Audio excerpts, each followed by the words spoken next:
Ordinarily, there's nothing wrong with politics and politicians.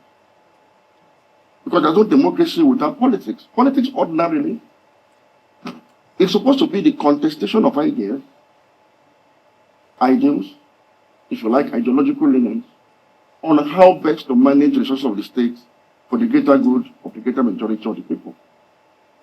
Simple. There's nothing wrong. But there is something wrong with our kind of politics in Nigeria. The bane on our democracy has been the kind of politics we play in Nigeria.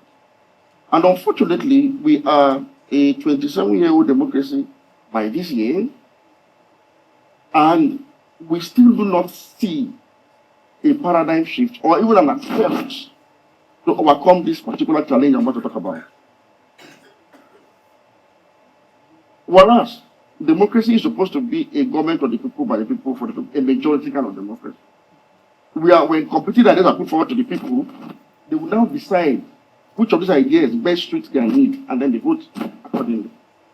But in the case of Nigeria, what we have is a majoritarian, not a majority, a majoritarian kind of democracy along ethnic, religious, and regional lines. To put it in summary, the end of our democracy is the identity politics of ethnicity, religion, and region that we play that has dominated and characterized our democratic experience since the First Republic. And the difference is this. Any country that's plagued by identity politics of ethnicity and religion will have its democratic process yielding dividends in form of patronage for a few friends and associates or cronies. Whereas a truly liberal democracy that encompasses the aspirations of the greater majority of the people, irrespective of identities, will yield good governance.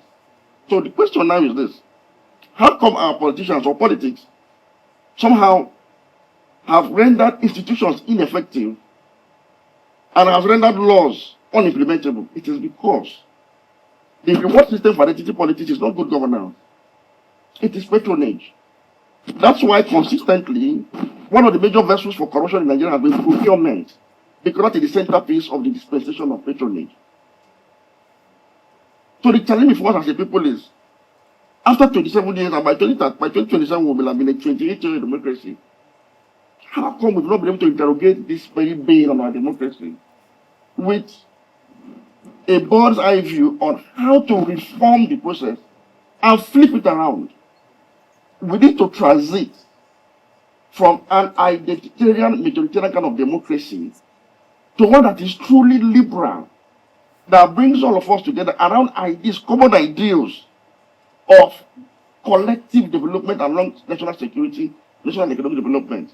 Until we're able to flip that, we'll be having these conversations from years to come. And to do that, all of us seated here must understand one thing. We have become victims of what we collectively convey, all of us seated here, all of us.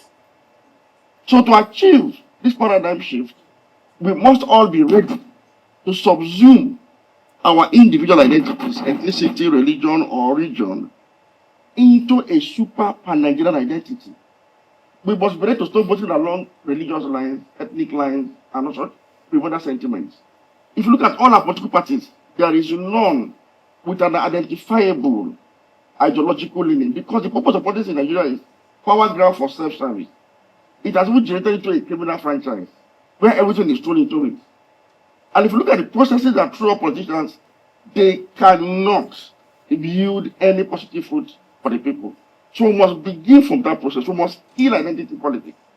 But to kill it, we need to skillfully, carefully, and progressively flip the tide and begin to have political parties that will be able to mobilize Nigerians along their individual economic interest groups for the greater good of the majority of the people along clearly defined ideological leanings. Until we get to that point, our democracy will not yield the much needed dividend in terms of improved security and welfare for the people. Those that are in position of leadership right now, realizing how unsustainable our bad ways have been, you can see that Nigeria right now is a country at war with itself. We can't even secure ourselves anymore. We can't feed ourselves anymore. Our external debts rising. So you can see that after many years of doing things in a wrong way, the combination now is such that the Nigerian state is touching on the brink of state failure. So one would have expected that those that are in power now, from the president to the governors to the senators, we realize that that comes a time in the life of every nation when those that are privileged to be in power will realize that enough is enough. And so what are they supposed to do?